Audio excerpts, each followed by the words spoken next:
नमस्कार शेतकरी मित्रांनो तुम्हा सर्वांसाठी अतिशय आनंदाची आणि दिलासादायक अशी बातमी आहे.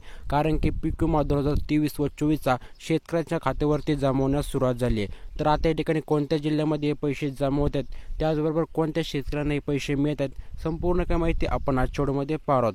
त्यामुळेच तुम्हाला व्हिडिओ शेवटपर्यंत पाहायचा आहे. त्याचबरोबर तुम्ही जर आपल्या चॅनलवरती पहिल्यांदा असाल तर आपल्या चॅनलला सबस्क्राईब करून आपले व्हिडिओ देखील लाईक करून ठेवायचे आहे. चला या ठिकाणी तुमचा जास्त वेळ न घेता कोणत्या शेतकऱ्यांना पीक विम्याचे पैसे मिळतात ते आता जाणून घेऊयात. चला तर व्हिडिओ सुरू करूयात.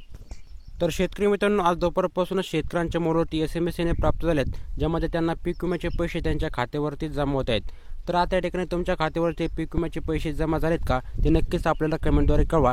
ज्यामध्ये तुम्हाला तुमचं नाव टाकायचं आहे, तुमचा जिल्हा टाकायचा आहे आणि सर्वात महत्त्वाचं म्हणजे तुम्हाला पीक विम्याचे किती पैसे मिळतात ते नक्कीच आपल्याला कमेंटद्वारे कळवायचं आहे, जेणेकरून इतर शेतकऱ्यांना कळेल कुठे किती पीक विमा जमा होत आहे. तर आता यामध्ये शेतकरी मित्रांनो, राज्यातील तब्बल 64 लाख शेतकऱ्यांना मिळणार 2,595 कोटींची नुकसान भरपाई. मागेच आपल्याला कृषी मंत्री माणिकराव कोकाटे यांनी म्हटलं की सर्व शेतकरी बांधवांच्या खात्यावरती पीक विमा 31 मार्चपूर्वी जमा होणार आहे. परंतु त्यामध्ये काही तांत्रिक अडचणीमुळे हे पीक विमा वाटपास उशीर झाला होता. परंतु आजपासून अखेरकार मुहूर्त सापडला आहे आणि शेतकऱ्यांच्या खात्यावरती पीक विमा जमा होण्यास सुरुवात झाली आहे. तर मित्रांनो, आता नंतर तुम्ही म्हणाल हा पीक विमा कोणत्या वर्षासाठी आहे आणि किती पैसे मिळणार आहे. तर यामध्ये सर्वात प्रथम आहे 2022-23साठी 2.87 कोटी रुपयांची तरतूद करण्यात आली आहे. त्याचबरोबर 2023 आणि 24 या वर्षासाठी 63.14 कोटी रुपयांची तरतूद करण्यात आली आहे. त्याचबरोबर 1/2024साठी 2,308 कोटी रुपयांची नुकसान भरपाई शेतकऱ्यांना वितरित होणार आहे. यामध्ये 2,555 कोटी रुपयांचा लाभ राज्यातील तब्बल 64 लाख शेतकऱ्यांना याचा फायदा होणार आहे. मित्रांनो, हा जो काही पीक विमा आहे, ज्या शेतकऱ्यांना त्यांचा वैयक्तिक पीक विमा क्लेम केला आहे अशा शेतकऱ्यांच्या खात्यावरती पीक विम्याचे पैसे जमा होतात. ज्या शेतकऱ्यांनी त्यांचे नुकसान भरपाईची तक्रार केली नसेल अशा शेतकऱ्यांना पीक विमा मिळत नाही. त्यामुळे हा जो काही पीक विमा आहे तो सरसकट नाही. ज्या शेतकऱ्यांनी तक्रार दिली आहे म्हणजे त्यांचा क्लेम दिला आहे अशा शेतकऱ्यांच्या खात्यावरती पीक विम्याचे पैसे जमा होतात.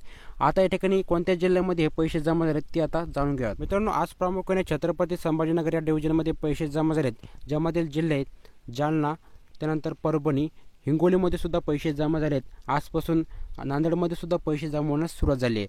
त्याचबरोबर लातूरमध्ये सुद्धा हे पैसे जमा झालेत. त्यानंतर उस्मानाबादमधील काही तालुक्यामध्ये पैसे जमा झालेत. त्याचबरोबर बीड व छत्रपती संभाजीनगरमधील काही तालुक्यामध्ये म्हणजे ज्यांनी त्यांचा वैयक्तिक क्लेम केला होता अशा शेतकऱ्यांच्या खात्यावरती पैसे जमा झालेत. त्यामुळे तुमचा क्लेम देणे अतिशय महत्त्वपूर्ण होते. त्या शेतकऱ्यांच्या खात्यावरती पैसे जमा होत आहेत. तर मग मित्रांनो, अशा काही प्रकारे आज फक्त छत्रपती संभाजीनगर या विभागामध्ये पैसे जमा झालेत. उद्या कोणत्या विभागामध्ये पैसे जमा आहेत हे जर तुम्हाला जाणून घ्यायचं असेल तर नक्कीच आपल्या चॅनलला सबस्क्राईब करून आपले व्हिडिओ देखील लाईक करून ठेवा, जेणेकरून येणारा नवीन व्हिडिओचं नोटिफिकेशन तुमच्या मोबाईलवरती तुम्हाला मिळून जाईल. तर मग भेटूयात पुढच्या अशाच माहितीपूर्ण व्हिडिओसोबत. व्हिडिओ शेवटपर्यंत पाहिल्याबद्दल तुमच्या मनापासून आभार.